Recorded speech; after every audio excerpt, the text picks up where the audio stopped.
പാലക്കാട് ഒറ്റപ്പാലം അമ്പലപ്പാറയിൽ ഗൃഹനാഥന് വെട്ടിക്കൊന്നു. കടമ്പഴിപ്പുറം സ്വദേശിയായ രാമദാസാണ് മരിച്ചത്. ബന്ധുവായ കണ്ണമംഗലം സ്വദേശി ഷൺമുഖനാണ് കൊലപാതകം നടത്തിയതെന്നാണ് പോലീസ് പറയുന്നത്.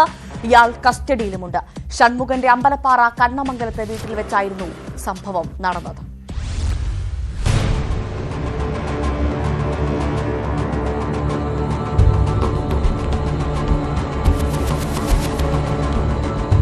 പാലക്കാട് ഒറ്റപ്പാലം അമ്പലപ്പാറയിലാണ് നാടിനെ നടുക്കിയ കൊലപാതകം.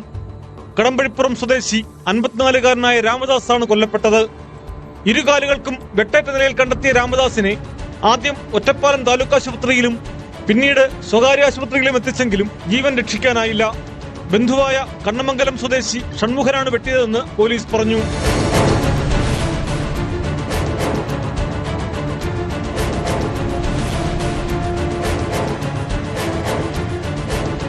ഷൺമുഖന്റെ അമ്പലപ്പാറ കണ്ണമംഗലത്തെ വീട്ടിൽ വെച്ചാണ് സംഭവം. ഇയാളെ ഒറ്റപ്പാലം പോലീസ് കസ്റ്റഡിയിലെടുത്ത് ചോദ്യം ചെയ്തു വരുന്നു. ആക്രമണത്തിന്റെ കാരണം വ്യക്തമല്ലെന്ന് പോലീസ് പറഞ്ഞു. ബന്ധുക്കളാണെങ്കിലും ഇവർ തമ്മിൽ മുൻവൈരാഗ്യമുണ്ടോ എന്നാണ് അന്വേഷണം. സാമ്പത്തിക ഇടപാടുകൾ ഉണ്ടോ എന്ന് അന്വേഷിച്ചു വരുന്നതായും പോലീസ് പറഞ്ഞു.